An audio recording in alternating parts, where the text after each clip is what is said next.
Hi guys, welcome back to Linda's Pantry, and today, I'm super excited. I get to bring you a bread recipe from my friend over at the Mennonite farmhouse.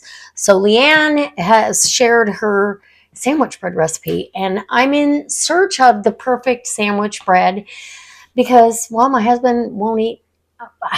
He'll eat it. He eats all my bread, but for sandwiches day after day, they just don't stay quite as soft as store-bought.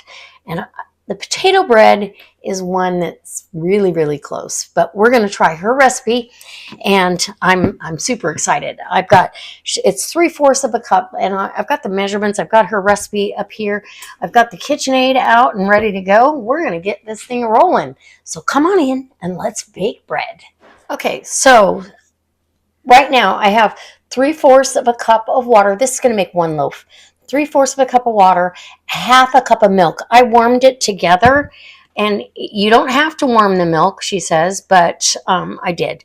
So we need 2¼ teaspoons of yeast. 1, 2, and we're going to eyeball that bad boy, and 1/4 teaspoons of yeast. And let's see, we want to combine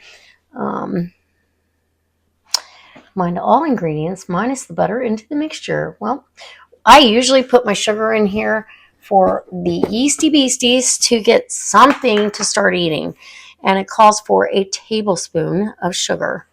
So a tablespoon of sugar helps the medicine go down, and we're just gonna give that a little swirly swirl around. We're gonna let that proof while we get the other ingredients. I'm gonna need some salt. And okay, this is going to make me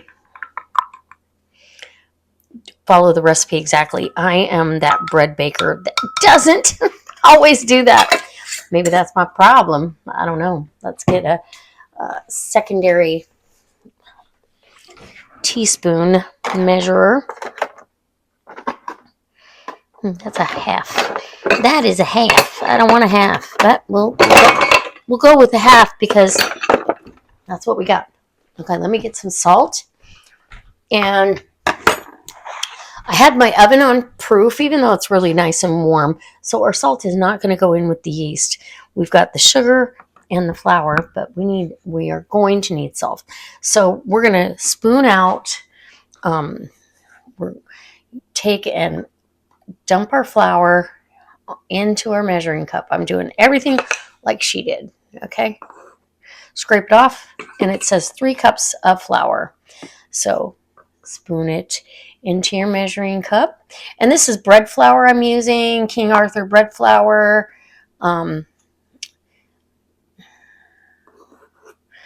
2 and 3. Let's get that.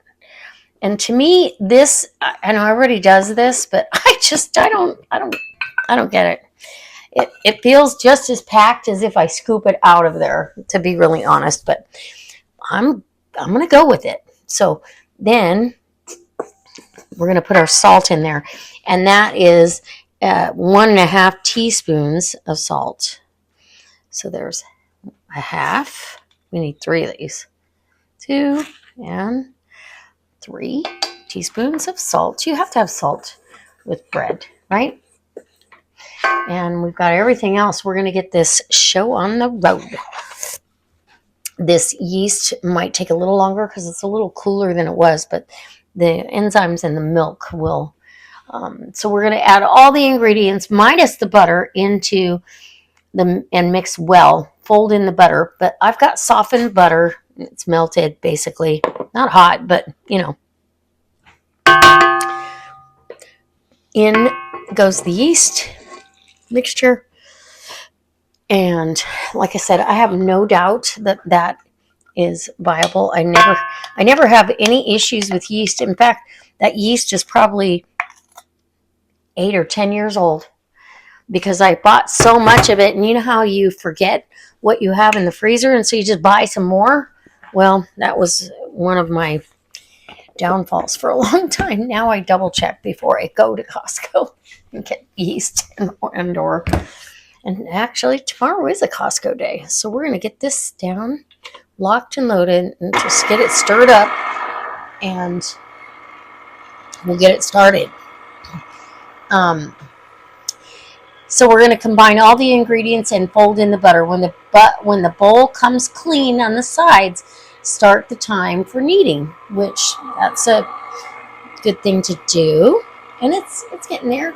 Let me see if I can get you in closer. Okay, so it wants to grab the flour, but no, it's not doing a very good job. So we're going to pull this up, and we're going to get this flour scraped down. You know how that goes.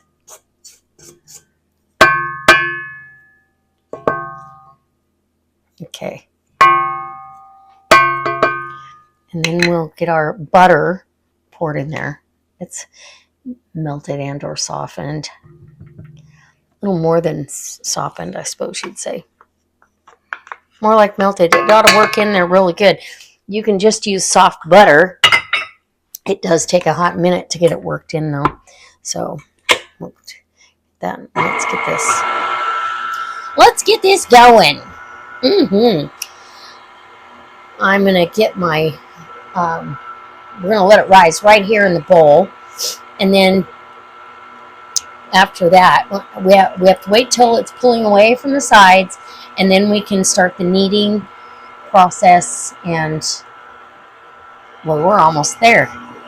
It's starting to pick up all the flour. It depends on how humid your area is and whether you need more flour or not. I'm going to guess no, but you never know. So we'll do this in real time for you. Look at that. It's picking it up right now.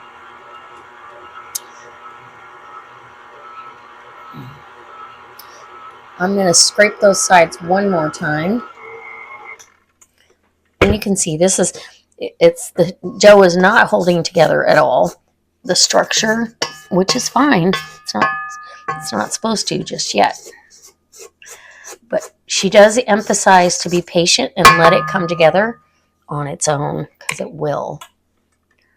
So I'm going to be patient and let it happen. Look at that. It's already happening. Okay.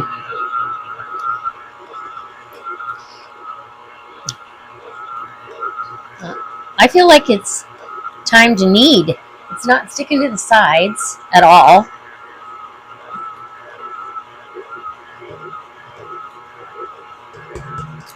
Actually, no. It is starting to stick a little bit. I'm going to add a tablespoon of flour at a time.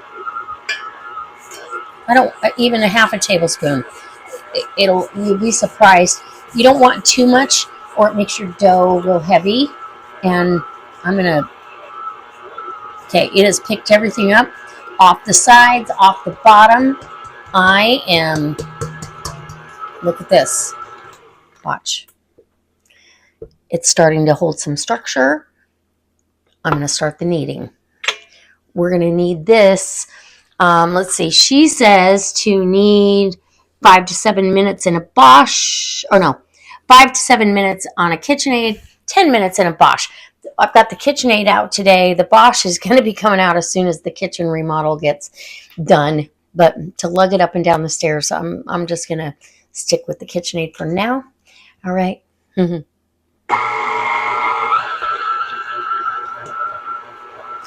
And we've got this on a 2. You don't want to go higher than a 2. So let's go. Hey Siri. Hey Siri. Give me a 7-minute timer.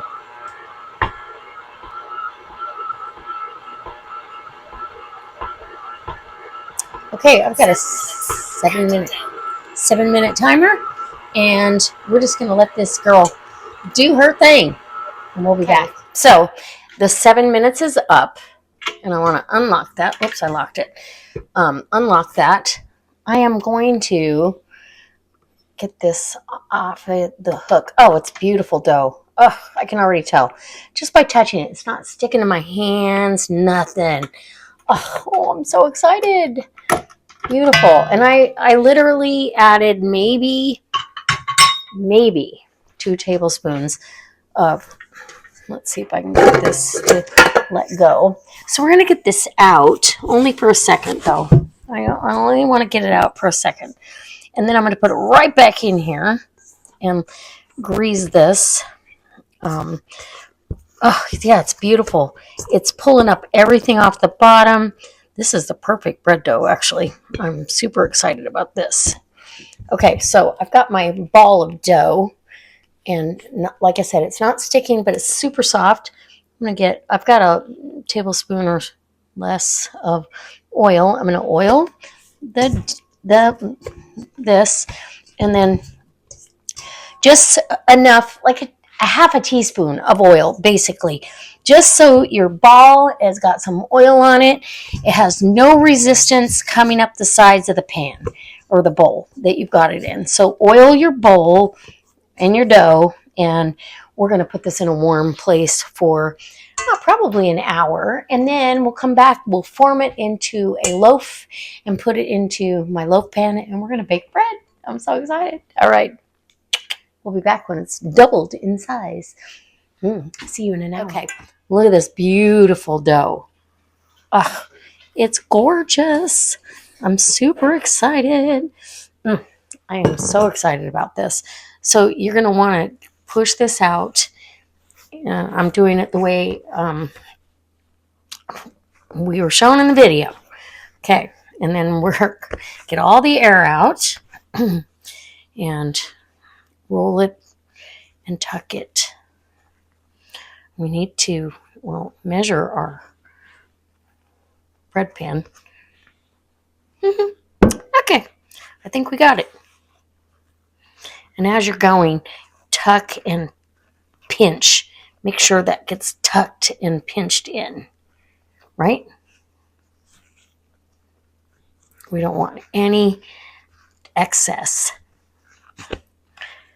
And I have found over my bread making years, it really doesn't matter. It's gonna form itself to that pan, but we're gonna go ahead and pinch this together. Sew it together like you're sewing up a sweater, mending. I feel like I got too much at the ends there, but we got it all mended, seam side down. Let's get this right in there. And it will form a loaf. Now, I grease not just the inside of this pan, that little air pocket there. I grease the inside, but I also grease the rim. So if you get a muffin top, it's not sticking to that. And this is nice. It's still got some fat on it. We're going to cover that with our greased plastic wrap, so the bread has no resistance when it wants to rise. We're just keeping any dust off of it at this point.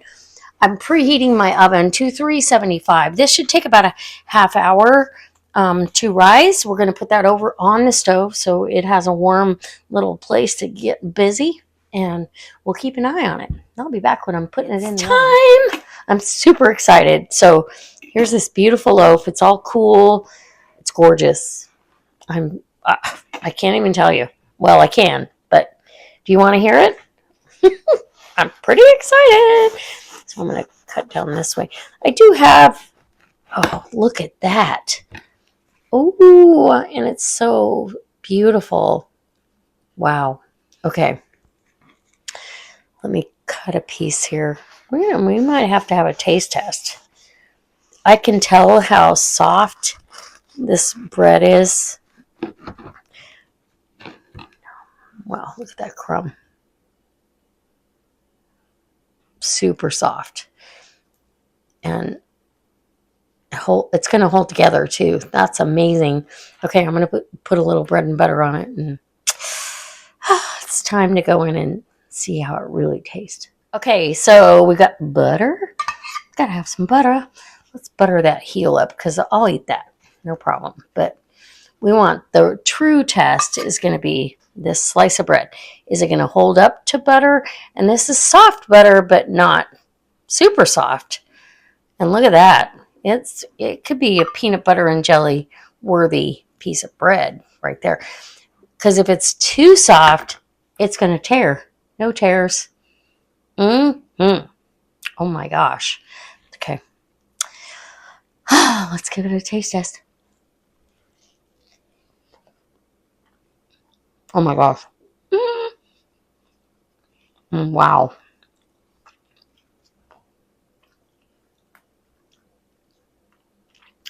That could be the perfect sandwich bread right there. Okay, you guys, I'm going to get the recipe card from Leanne's channel. She posted that. I'm just going to put a snapshot of that. Look at that. That's beautiful. And the crust is not, I mean, it's there. You could butter this top and keep it softer, but it's not like a hard crust either.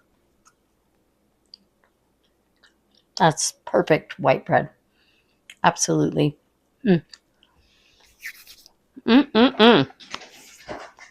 Okay.